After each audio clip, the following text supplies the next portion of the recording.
With Rainbow Six Siege in the middle of its third year, the designers are once again shaking up the tactical landscape. Bring the bait. In this latest season, the team is unveiling a few tricks that will have even the most seasoned players second-guessing their finely tuned killer instincts.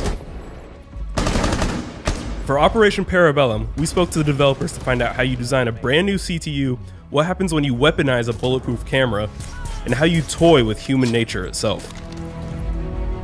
So the process when we look into new CTUs, I'm looking into a lot of photos, videos, and also we have a research group and they will dig more deeper and send us everything we need to know. There's always a little thing on them that is very, very different. This is the starting point. The GIS, it was simple as the short sleeves and the beret, the red beret. So I starting around that, it was that this is interesting, this is different, we can create stuff around this.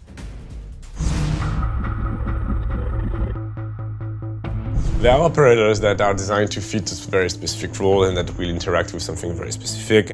An operator like Alibi, on the other end, like it's a blank sheet. Like the player base can do so many things with her. Time for distraction. Because it is one of the most creative gadgets we have so far, I believe. It's like, well, have fun, show us what you can do with this. So this is a very tricky operator. Clearly, she brings out deception. It's her strength. She doesn't have a grenade launcher. She just knows human nature so well. That is her weapon, I would say. I really like to sit down with game designers, have a coffee with them, really understand whatever inspired them, and I can really make the idea bloom into something more.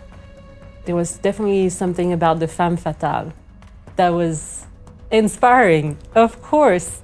You know, we are developing the operators at the same time as the gadget, and we wanted to find a way to blend the character with the hologram. So, you know, if we reveal the face and we have a real face, but it's not really a face on an hologram, it was looking kind of weird. So we took the decision to keep the mask on, Alibi. But what is fun is that you will see that in the menu and in different part of the game, you can see her face. We had at a certain step the concept of an automated threat. It was just you deploy the threat and shoot things, and which is something that we've seen in many video games before, and it's interesting. It became obvious that it was not really interesting in a PvP context, so the automated aspect of the threat went away. But to me, this turret is mostly a new way to add a new secondary objective. As a defender, I could add a mirror and an AES, and now I can add a threat on top of that. And as an attacker, I can choose to deal with two of those, or maybe all of those if I'm efficient, or maybe I have the tool to deal with all of them, but maybe not. He's sort of like a cigar-smoking bon vivant who's in the military, and you know he's having the time of his life. Well, what we did was, with the personality of Maestro, we really wanted that to come out in the way he does his lines. Evil eyes ready. He's very military, he's very professional, but there's still very much of this attitude that, you know, shines through in what he does and what he loves doing. And he's smiling, it's like, come and get me, I'll be waiting for you. This is what pushed the design of that character. We really wanted to have that feeling, this strong presence on the field. We wanted really him to have this impact on all the players. To make Alibi and Maestro feel right at home comes a brand new map perched in the Italian countryside. But what exactly does it take to build a competitive Siege map? And how do the frigid winters of Montreal help? I actually do the floor plans roughly, like main corridor flow, again on paper. I'm not touching Photoshop. It's my time just to sit and get a pencil out and draw. So I sit and draw quite a lot.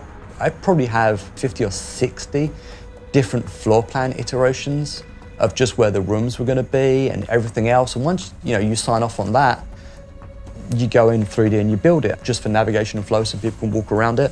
Once you've got past that hurdle and it's fun, it's still going to change another 20 times because you have to consider every angle, every option. You want it to be as realistic as possible, but although it's a game, it's a competitive map. For each season, we want the player to have the feeling to travel. It's super important for us to have this fresh feeling when we try a new map. It's not just the geometry, it's the whole ambience and where are we going. And it's very picturesque as you'd expect. I think it's the only thing that got me through this Montreal winter. It was a long winter this year, like going in and seeing this pretty Italian villa that I work on, every day. Yeah, he got me through the winter pretty well, I have to admit. That's probably why it looks so nice. We should all make maps in the dead of winter. They'll all look beautiful because, you know, it's dark outside. It's like you want to see something pretty on your screen and nice and warm. But we have kind of a little bit of an underlying story, and if you go exploring the map, you can figure out details of what the story was before the family left there, because there is a hint of tragedy in that location as well. I know that people have been asking about Maestro and Alibi. They were on the same side for a long time. They're both defenders. They have been working in the same operation to dismantle the crime family. So clearly there's history there.